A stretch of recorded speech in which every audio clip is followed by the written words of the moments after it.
السلام عليكم. يلا بينا نشوف العيش القيزر الاقتصادي الصحي اتعمل ازاي. بسم الرحمن. ونقول المقادير: نص كيلو دقيق، شلت منه 100 جرام وحطيت 100 جرام ردة. طبعا انتوا عارفين الدقيق اللي هو كامل الحبة غالي، فانا حبيت ان انا اوفر، فقمت حاطة 100 جرام ردة، لان في كمان في بعض البلاد يعني في المحافظات مبقاش فيه اللي هو دقيق اللي هو الكامل الحبة. البيضة هنا اختيارية، عايزة تحطيها حطيها، مش عايزة تحطيها بلاش، حسب ما انت عايزة. عندنا هنا الدقيق الخميرة 10 جرام. عندنا هنا الزيت ده أقل من ربع كوباية، يعني حوالي 50 جرام. السكر ربع كوباية سكر. البطاطاية دي بطاطاية متوسطة الحجم، حوالي 110 جرام. دي هناخدها ونهرسها كويس جدا وهنستعملها. البطاطس هنا محسن قوي جدا، احسن من المحسنات اللي احنا بنشتريها، لان ساعات بتبقى بايظه. طب انت لو انت عايزه محسن وعايزه تعرفي كويس ولا لا، هتدوقيه على طرف لسانك كده، لو بيلسعك يبقى كويس، لو ما بيلسعش يبقى ملوش اي لازمه. عندنا هنا معالق صغيرة من كل أول حاجة الملح، بيكنج باودر، المحسن الجل بتاع الكيك تحفة. جربته بقى في المعجنات تحفة، بتيجي نتيجة حلوة جدا بجد، مبقتش مصدقة. يبقى كده المقادير: هنحط هنا كوباية مية، طبعا هي هتاخد بتاع ربع كيلو ميه. حطيت هنا كوبايه مبدئيا علشان ادوب فيها الخميره. طبعا انا جايباها من الحنفيه بتاعت الحوض عادي، حنفيه عادي، وهقلبها كويس عشان تدوب، عشان تتفاعل. وهحط كمان السكر كمان معاها علشان السكر يدوب، ما يبقاش فيه حبيبات كده اهو. يبقى حطيت السكر والخميرة هدوبها كويس، هدوبها وارجع لكم تاني عشان ما اطولش الفيديو. وهنا حطيت نص كوباية مية، هرست طبعا البطاطس اهي، هرستها بالشوكة. هقوم واخداها علشان اضمن ان هي تبقى مفرومة كويس يعني، وده يبقى حلو. هحطها بقى هنا، هحطها في النص كوباية مية دي وهضربها عشان تبقى ايه ناعمة خالص.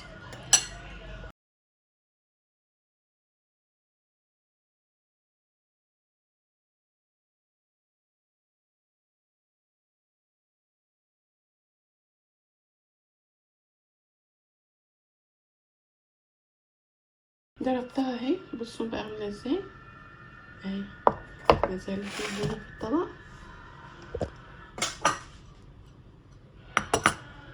عشان تبقى مفيهاش اي حاجات ناشفه يعني. هي بتتعب لان سلقاها حلوه قوي. و اهي شوفوا ده البطاطاي كده، خلاص كده تمام. وهنا الخميره بقى تعمل ازاي، يا دوب انا بحط الحاجات بوضبها مع ضربت البطاطس دي. انا لقيت الخميره بقت ازاي، بسم الله ما شاء الله. يبقى كده الخميره صح مظبوطه. هنيجي نحط كل المقادير هنا مع بعضها. هنحط الدقيق والملح والبيكنج باودر والخميره طبعا اهي كده، نحط كله مع بعض. كيلو دقيق، لو عايزه تعمليه زي ما عملت باسمه ايه ده، بالرده، هتعملي 100 جرام اهو. انا عملت رده، عايزه ما تعمليش رده تحطي دقيق بس. هنحط كل المقادير مع بعض، البيكنج باودر والملح اهو برضو كده، والمحسن الجل برضو نحطه كده اهو كده كده. ونحط البطاطس برضو المحسن ده، قلنا محسن طبيعي اهو. شوفوا عامل ازاي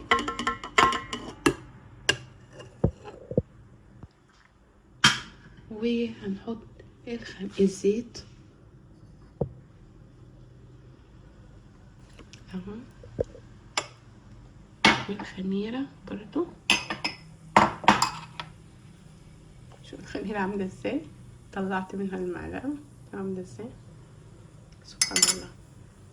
هحطها برضو كده، بسم الله الرحمن الرحيم اهو، كل حطيته كله. عندنا بقى البيضة، لو انت عايزة تحط بيضة هتحطيها، لو مش عايزة بلاش. انا هعمل ايه، هكسر البيضة، احط البياض مع العجين، والصفار هنلمع بيه الكايزر في الاخر، الوش كده ندهنه. ونعجن كويس لغاية ما العجينة تبقى لها عرق وتمط كده. وهنا خلصنا العجينة اهو، بصوا هنطلع كده، بصوا بتحط ازاي. طبعا انا غيرت الكف، شوفوا طبعا اللي هو بيتقطع ده علشان الردة اللي انا حطاها كده. خلاص كده كويس جدا. اخدت كوبايتين الا ربع ميه، طبعا عشان الردة بتاخد ميه كتير. هنغطيها ونسيبها بقى تخمر، ونشوف هتعلى قد ايه ان شاء الله. وهنا خلاص العجينه اهي، بصوا هنشيلها كده، لا بتمط وملمومه حته واحده، والحله نضيفه اهي، بصوا نضيفه اهي. هغطيها واسيبها بقى تخمر. وهنا بعد ما ربع ساعة، تخيلوا بقى ما شاء الله، شوفوا خمرت ازاي، بقت ملت ايه العجان. هناخد هنا نحط بقى شوية دقيق ونقسمهم. هنقسمهم بقى حسب ما انتوا عايزين. عايزين تعملوا كايزر اعملوه، عايزين عيش فينو اعملوه زي ما تحبوا. انا هقطع كل قطعة 45 جرام او 50 جرام. شوفوا بقى نقبطه كده، شوف، ونقسمه. نعملها، هنبل ايدنا شوية زيت عشان ما تلزقش، هي مش بتلزق يعني، بس هي بقى افضل يعني. هنبلها زيت كده، ونقوم مقطعين العجين. هعملها 50 جرام. هنا قطعت 60 جرام كده كل واحد. بصوا مسافة ما انا قطعتها خمرت، بصوا خمرت ازاي. فانا باخدها كده، وبعدين ارش دقيق، واقوم عاملاها كورة، يعني اعملها كورة كده اهو.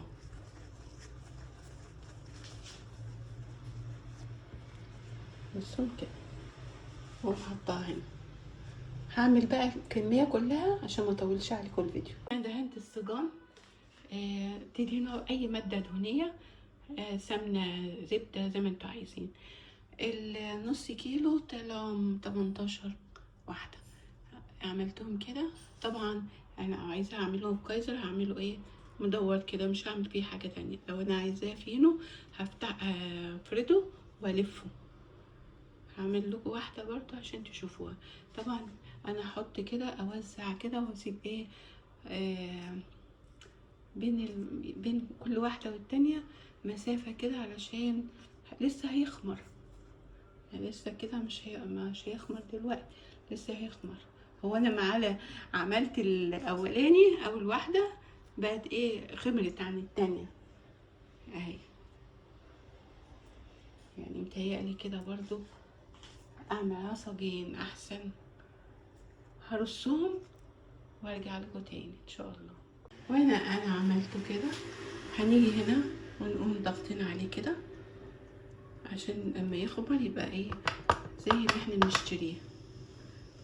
ولو احنا عايزين نعمله اللي هو الفينو، نفرده بالنشابة ونلفه ونعمله رول.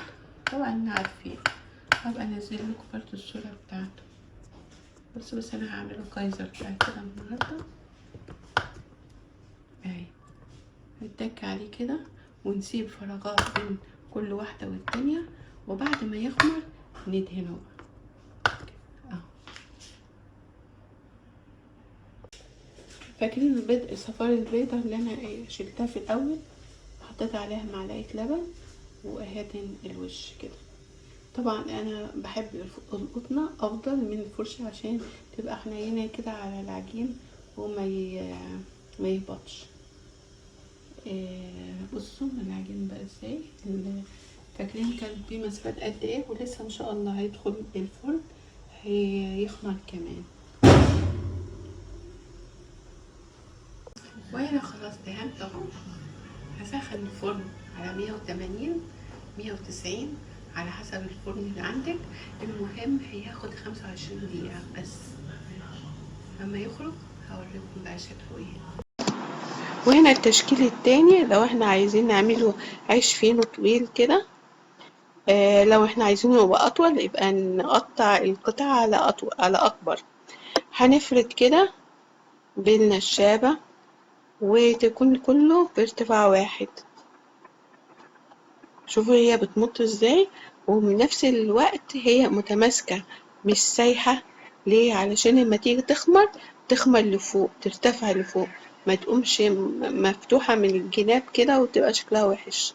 لازم العيش بالذات يبقى فيه بومبي كده من فوق.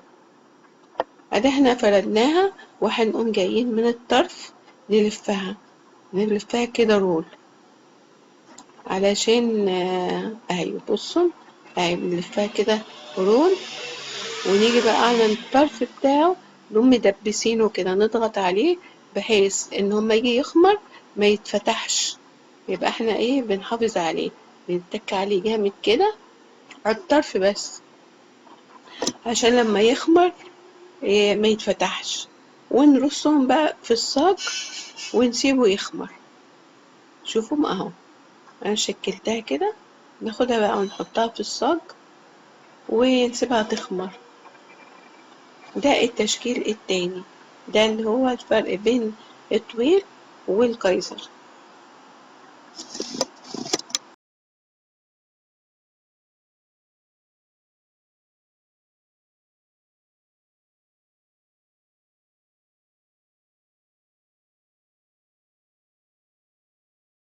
كده ونطلعه من الفرن اهو. شكله هو سخن جدا اهو. ايه رأيكم؟ اخد كام؟ 25 دقيقة. همسكه واوريهولكم بس ما يبرد شوية. اخد بالظبط تلت ساعة. ما تنسينيش شير ولايك واشتراك في القناة عشان يوصلك كل ما هو جديد، وكمان عشان تشجعيني والقناة تكبر بيك. وهنا اهي نقطعه كده من الوسط اهو. شوف ازاي